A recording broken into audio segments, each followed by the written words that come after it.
And now, Mr. O'Leary, I'd like to invite you to make your opening statement. Go ahead. Thank you, Cahirlock. Ladies and gentlemen, good afternoon. Pleasure to be back here with the committee. I'm joined today by Jason McGuinness, who's Ryanair's Chief Commercial Officer, and Eoghan Keeley, who's our Director of Regulatory Affairs. We think it's timely, and with your permission, we have a couple of very brief slides, which I think is an easier way than submitting a written presentation, setting out where the issues are with the traffic cap at Dublin Airport, which is heavily constraining our traffic growth at Dublin, and also at Cork, Shannon, and in the rest of the country. So just to touch base, we are Europe's largest airline this year, and we're also Europe's fastest growing airline. This year we're going to grow by about another 16 million passengers, from 184 million passengers last year to 200 million passengers this year. The tragedy in Ireland is none of that 16 million passenger growth is coming to Ireland. The cap at Dublin Airport is forcing us to send aircraft, jobs, routes and traffic overseas. If you go forward to the next slide, or can I move these slides? Do I need some? Oh, okay. So this are what we're doing this summer. We're operating from 95 bases. We're serving 40 countries. And as I said, not alone are we going to carry 200 million passengers this year, but we have very exciting plans to take delivery of about 300 new aircraft and grow to 300 million passengers over the next 8 years. And again, unless that traffic cap is moved at Dublin Airport, none of that growth will be coming to Ireland. And we want, because we're based here, it has always been our policy to deliver growth in routes, traffic and jobs here in Ireland, but at the moment we're being impeded from doing so. Next slide. Post-COVID, we are the only airline in Europe that has recovered, that has grown significantly. Our traffic is up 35%.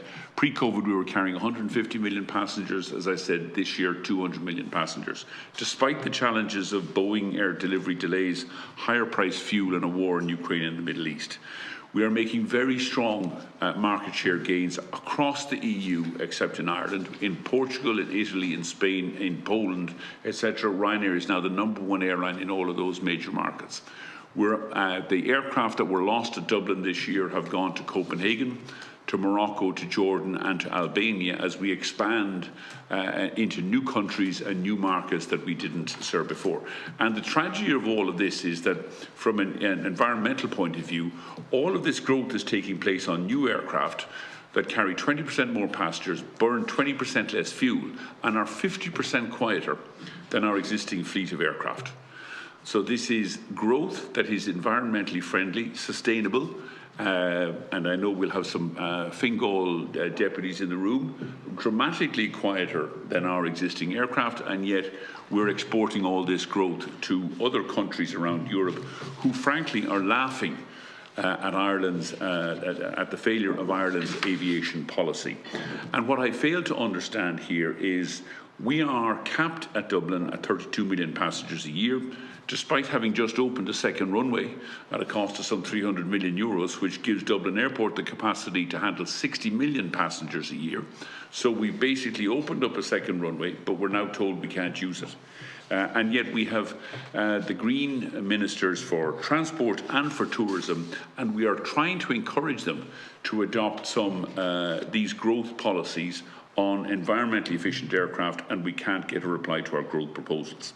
In Ireland in 2024, and we do it on an all-Ireland basis, we fly to 7 airports. We have 4 bases. We have new base open up in Belfast, but in the Republic of Ireland, we are delivering, sadly, no growth because of the cap at Dublin Airport. And just to touch briefly on Dublin. So Dublin this year, the traffic cap of 32 million, that cap was imposed by On Board Planol in 2007, at a time when they opened the second terminal. The concern at that stage was that the roads around Dublin Airport would become blocked and choked because there was no public infrastructure for getting people to Dublin Airport. The Dublin Metro was going to come and rescue us all. The Dublin Metro, I will be dead by the time the Dublin Metro finally gets here, if it ever gets to Dublin Airport. Nevertheless, Dublin Airport's traffic has doubled from 2007 to 2024, but more than 20% of that passengers are now coming by bus. public transport, bus connections to and from the airport is solving the problem which was at the heart of this concern back in 2007. We do not need a traffic cap. There is not a road access crisis at Dublin Airport. And sadly, the DAA, who continue to mismanage the airport, have had 17 years to apply for a planning exemption to get this cap, this artificial cap lifted. They haven't done so. It quite suits the DAA to say we're full at the moment. They're putting up their fees by 45% over the next 4 years to 2026. So 23, 24, 25 and 26, the passenger charges at Dublin Airport are going up by 45%. Dublin Airport will not open additional car parking around Dublin Airport. They keep misleading the public that, oh, if they could only buy somebody else's car park, all would be well. Dublin Airport owns over 150 acres of land around Dublin Airport. You could, at an instant, open any of those fields, as many show during the summer, and create low-cost parking solutions. Or you could put tarmac some of those fields, you don't need planning permission to do it, and simply create additional car parking. But the DAA wants to increase airport fees, it wants to constrain car parking and increase parking charges. And it is what we call regulatory gaming. The most egregious example of which currently is they are planning to build a four-lane tunnel, the equivalent of a Dublin Port tunnel, under a taxiway at Dublin Airport, going out to the West Apron. There is nothing on the West Apron. It is simply a way of them spending another 250 million so they can go back into the regulator and ask them to increase the fees again. So the DAA are using these artificial constraints, the traffic cap, which is a planning constraint, the car parking, which is a constraint of entirely their own making, to inflate charges, and then they're going to blow 250 million at a time when we need more gates and more facilities in the terminal buildings. They want to build a tunnel to nowhere so they can explain to the regulator we have to spend all this money on new facilities, please give us higher charges again. Critical to this is we've just opened a second runway at Dublin Airport. We have runway capacity for 60 million passengers. And yet the day we open it, the planning, 2007 planning rule says we can't use it. There is going to be a critical issue, and I would urge all the politicians here, there is going to be a massive crisis here this Christmas. Well, I'll come on to it, because we have applied for all our slots for this winter, including the extra slots that we routinely run for extra flights in the October school midterm, Christmas, Cheltenham, the rugby internationals. We didn't get any of those extra flights because we're up at the traffic cap. The fares to and from Dublin this Christmas will be probably €500 one way, about €1,000 return. And the government and politicians are going to get the blame for it. Suits me fine. I mean, if you cap Dublin Airport, we'll make out like bandits. I'll make a fortune this Christmas. Airlines are traditionally criticised that, well, you just put up all your fares at Christmas. We don't actually, but because we're busy, all the inbound fares to Dublin are high, but we keep them down by adding 270,000 extra flights. This is our winter 2020, sorry, it should be winter 24 capacity. So we've applied in the normal event for our normal winter schedule, which is the 7-day-a-week schedule. That's 6.4 million seats. That's approved.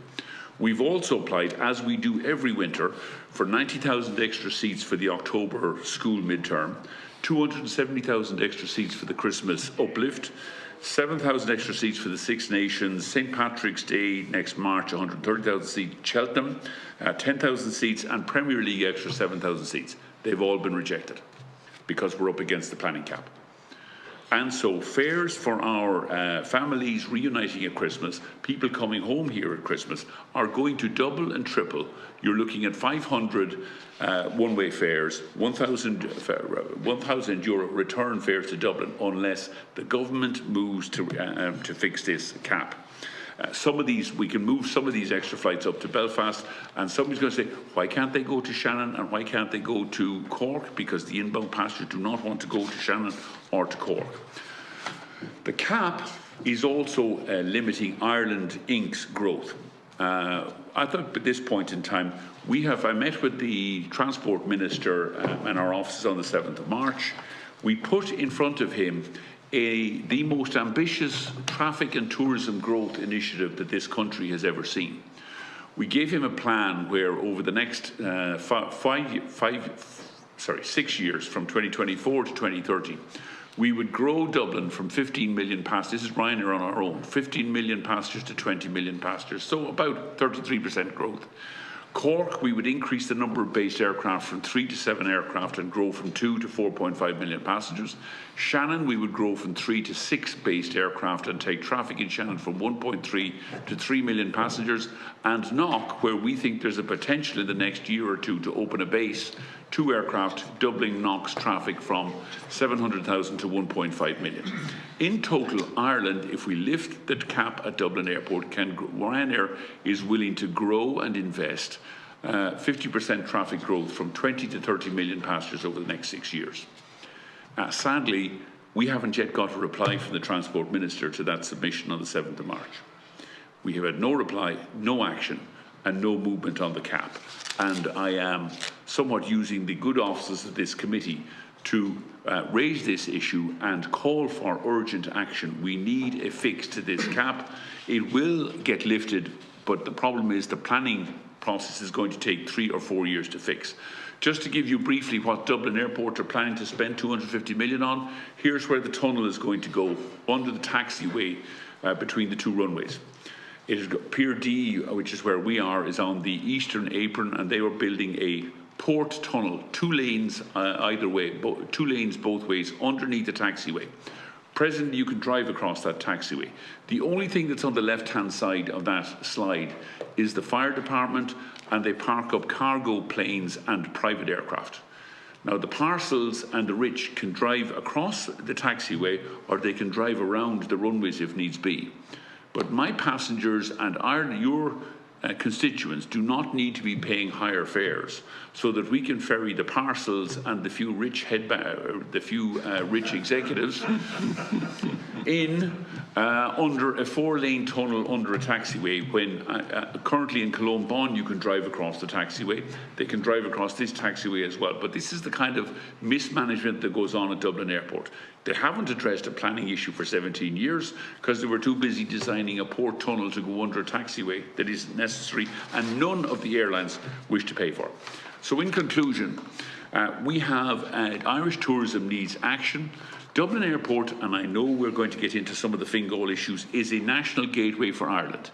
It is not a Fingal planning issue. It is not a local issue that to be determined by people in Fingal.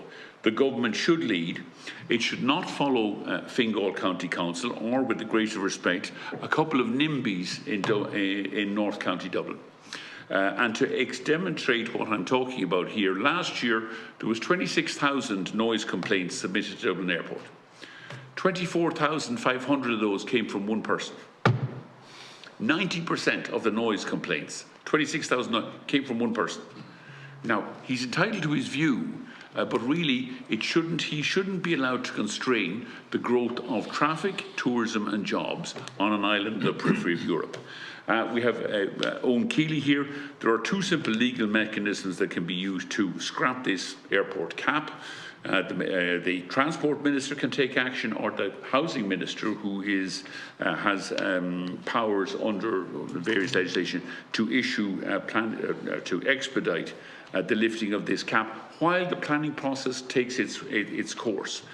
Scrap the 250 million tunnel to nowhere. We don't need it. I would call on Dublin Airport to use that money to expand the terminals, expand the gates, and above all, expand the car parks now, this summer or for next summer. So you stop telling people the car parks are full and putting up the charges. Build more car parking. They own enough land around Dublin Airport. Use it. Lower the Dublin charges, and they should. Interestingly, the DA have had their charges regime rejected by asked the IAF to go back and look at it, because their environmental incentive scheme doesn't work. In actual fact, it penalises the most efficient environmental aircraft, which are our new Boeing 737 A200s, and we've now sent those overseas so that we are operating the slightly older, smaller, slightly noisier aircraft at Dublin, because the environmental incentive actually penalises greener aircraft. Ireland needs tourism, Ireland needs jobs, we need low-fare access, we do not need traffic caps, and we need the government to take urgent action quickly now. Can I just finish on one concluding point? We have a national aviation policy. There has 3 pillars to the national aviation policy. 1, to enhance Ireland's connectivity and competitive access. You can't do that with a 32 million passenger cap. 2, we will foster the growth of aviation enterprise to support job creation and to position Ireland as a recognised global leader in aviation. Nobody in Europe thinks Ireland's a global leader in aviation. They're all laughing at us because we're exporting all these aircraft and these jobs to other European countries because Dublin says it's full, we can't take any more. And 3, to maximise the contribution of the aviation sector to Ireland's economic growth and development. We can and we will invest and develop, add more economic growth and development, but we can't do it while Dublin Airport has a cap. Can I just, before I do, Owen, we just get detail very briefly the 2 legal mechanisms that we believe that can be dealt with to address this cap while the planning process. Thanks, Michael, and thanks to the committee for their time. As Michael said, we've identified 2 legislative solutions the government can act on right away to fix this cap. The quickest, easiest, most efficient solution to this is for the Minister for Transport to now move emergency legislation to amend the Planning and Development Act to scrap the passenger cap. He could do this right away.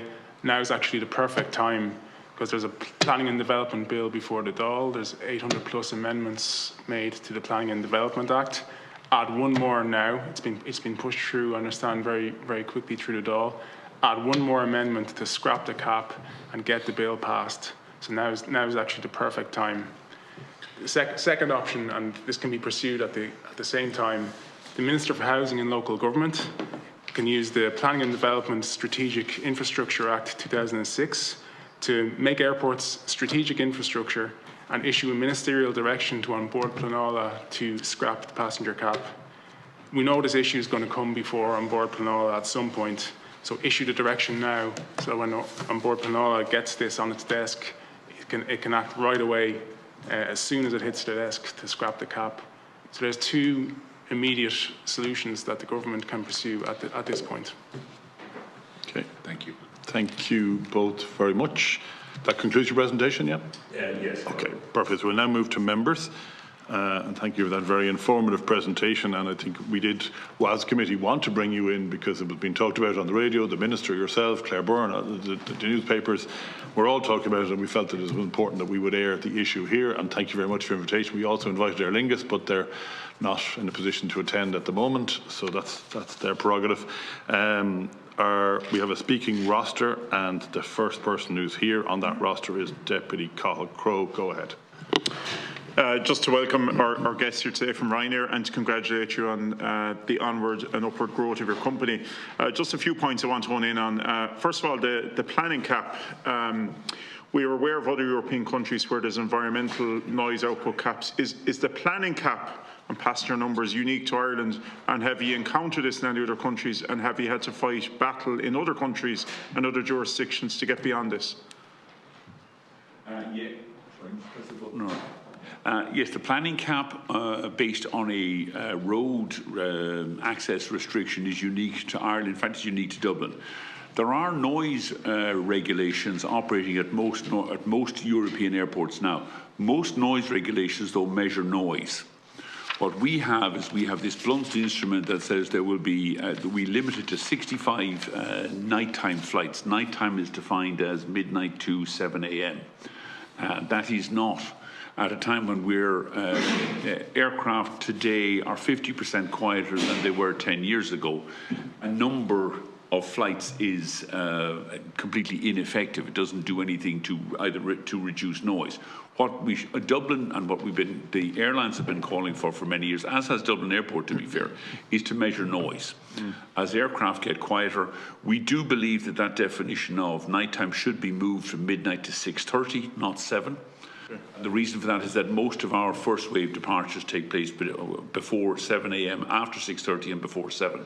But Dublin is the only airport that has a 17-year-old planning restriction that relates to road access to and from the airport. Can I next ask, I think there's merit to your two legislative proposals that you're suggesting, but I'm also conscious that the last time we had the Dublin Airport Authority in here, they were lodging planning that week, and then they advised us that it could take 2 years minimum for that to go through the whole process, because there's inevitably going to be an board plan all appeal, possibly a judicial review. You've a lot of residents, they contact our committee. There's going to be a long campaign here, I think. And both of the suggestions you've made, although they technically could happen with some relative ease in the House of the Oireachtas, it only provides a framework from Board Planola to move this further along. You could still be locked in a 2-year cycle potentially of this capping. Have you considered that, and has that been in your talks with Minister and DAA, that you, no matter what you say here today, it could be 2 years or more before a cap is lifted? Well, we do. Firstly, it won't be 2. We think it's going to be 4. There is absolutely no question that whatever decision on Board Planola make will be appealed. There will be High Court judicial review. It will be 4 years before this gets fixed. And I don't believe we can have a credible transport minister, a credible transport policy and aviation policy that is hijacked by a local planning issue for the next 4 years. There are 2 immediate instruments that can be used by both the Transport Minister and or by the Housing Minister. And what we would be calling for, Dublin Airport is a piece of national infrastructure. While the planning permission is got, we have to have a measure that says we can raise or ignore, suspend the cap while this planning application is taking 4 years. Nobody believes Dublin Airport at the end of the planning is going to be restricted to 32 million passengers. Ireland will be subjected to this cap. Okay. I mean, we'll keep growing. It's just we won't be growing in Ireland.